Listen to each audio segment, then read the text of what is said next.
ahoana marina ao anatin'ny didijadona ny firenena. Raha ny demokrasia no noresahana teto farany de azo ambara fa mbola lavitra amin'ny fametrahana izany ny firenena. Azo lazaina aza fa tsy mihevitra ny ametraka izany mihitsy ny fitondram-panjakana. Misy mantsy ireo atao hoe fototra iorenan'ny demokrasia ka tsy maintsy apetraka. Ireto avy ireo fototra ireo: ny fanjakana tandalana, ny fitsarana maleo tena, ary ny fanjakana tsara tantana na ny bonne gouvernance. Azo ampina fahafahana maneho hevitra ihany koa ireo rehetra ireo. Raha ireo no dinihina akaiky amin'ny fitantanana ny firenena de azo lazaina avy hatrany fa tsy mizotra ametraka an'ireo ny mpitondra. Ny voalohany de tsy mbola nisy izany fanjakana tandalana izany. Ny fampiarana ny lalàna aloha hatramin'izao de natao ho an'ny mpanohitra sy ny vahoaka maro anisa. Raha misy ny fandikan-dalàna ataon'ny fanjakana na ihany koa ireo mpiaradia amin'ny mpitondra de tsy hita ny fampiarana izany lalàna izany fa hodin-tsy hita aza matetika ireny fandikan-dalàna ireny.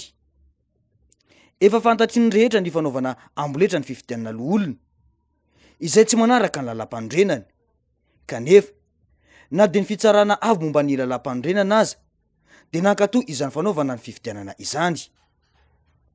Tsy vitany atao hoe fifidianana fa mbola ny foanana ihany koa ny teti-bola ny antenimiran-doholona. Nolazai ny ministry ny vola moa fa nalefa ho an'ny kere any atsimo io vola io araka ny fanazavana izao. Fantatsika fa ao anatin'ny le vanim-potoana hiafaran'ny amehana ara-pahasalamana amin'ny lafin'ny Covid isika, kanefa koa tsy maintsy miatrika ihany koa ny ady amin'ny any atsimo amin'ity kere ity. Ny adidy tsy andraikitra zay mipetraka Antsoroka io amin'ny ministry ny toe-karena sy fitantanam-bola moa dia nitsinjo hatrany zay priorité na lahara-pahamehana apetraky ny filoham-pirenena sy ny prime ministre lehibe ny gouvernemanta mba hanatsarana hatrany ny fiainan'ny vahoaka amin'ny ankapobeny.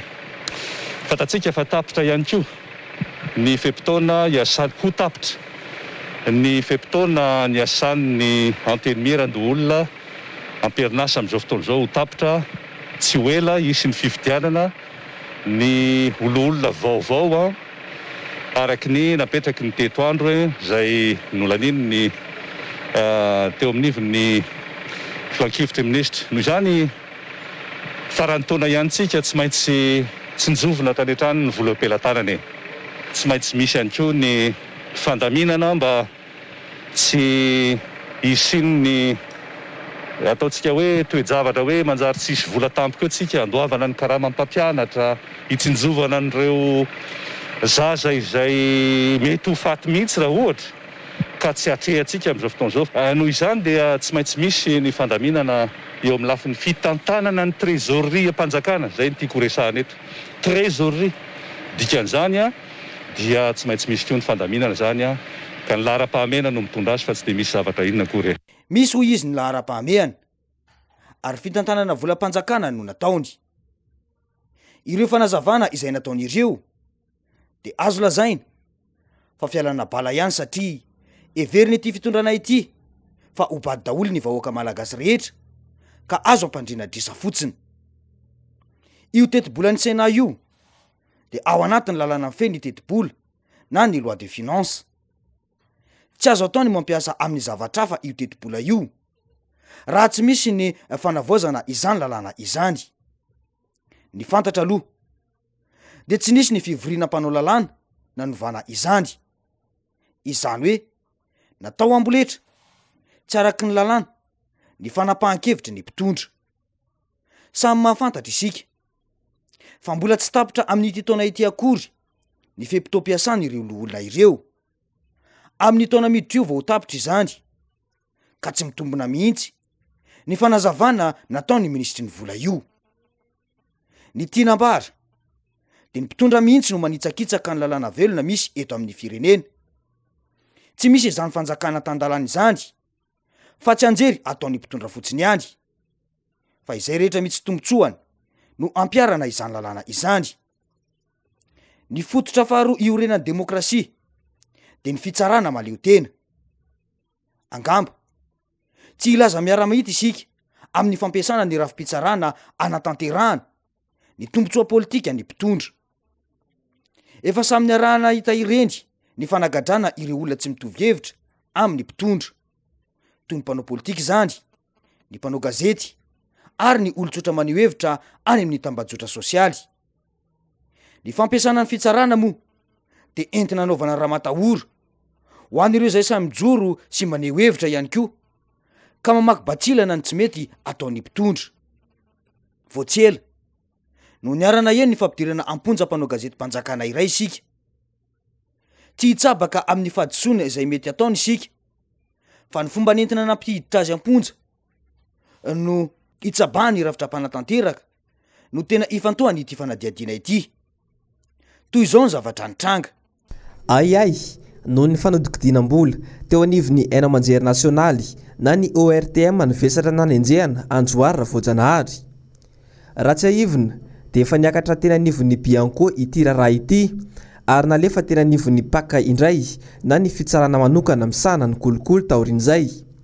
Ny 14 Oktobra teo dia navoaka ny Paka ny didy fa mandalo fanaraha-maso eny anivon'ny fitsarana isan'andro na sous contrôle judiciaire Ijoara Voajanahary taorin'izay.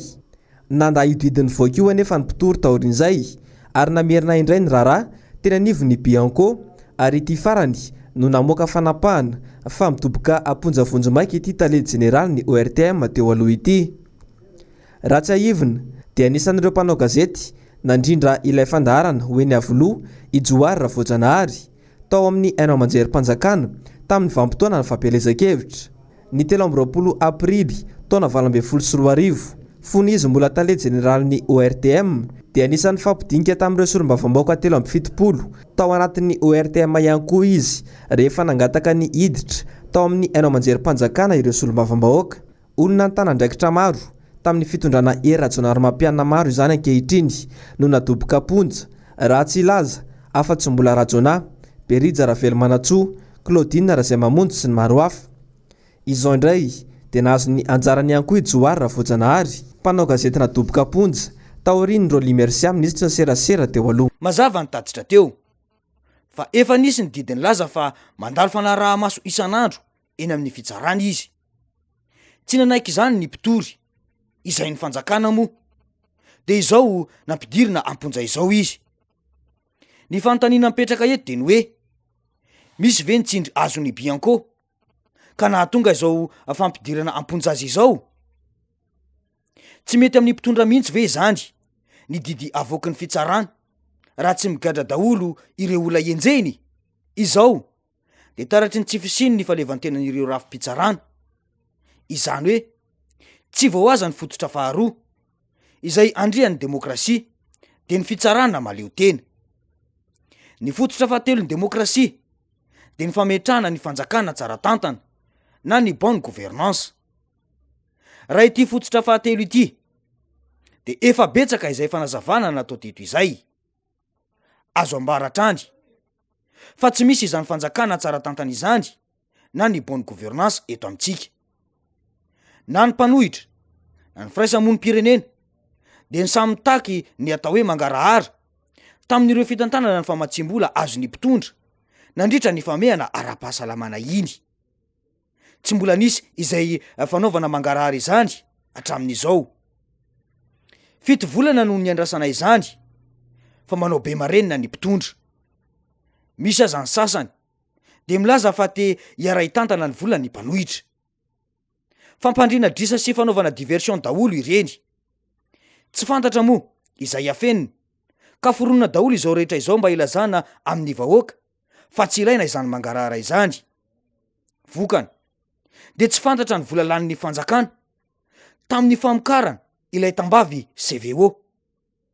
Volan'iza no nentina namokarana ireny sy nandefasana ireny tany amin'ireo firenena afrikanina.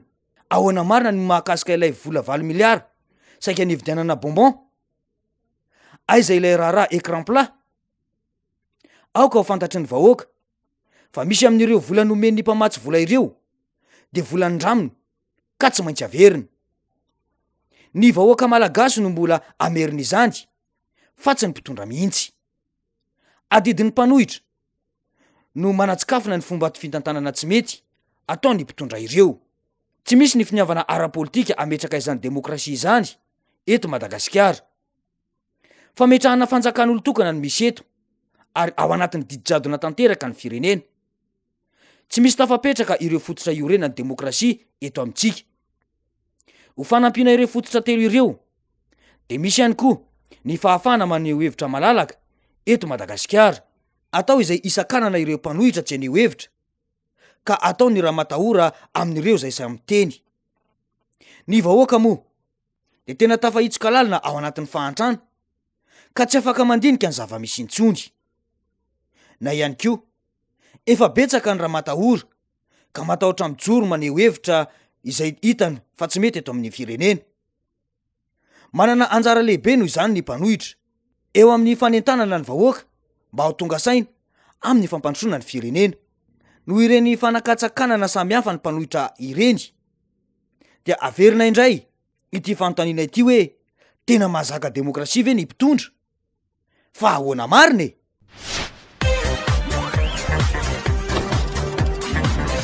Ahoana marina e?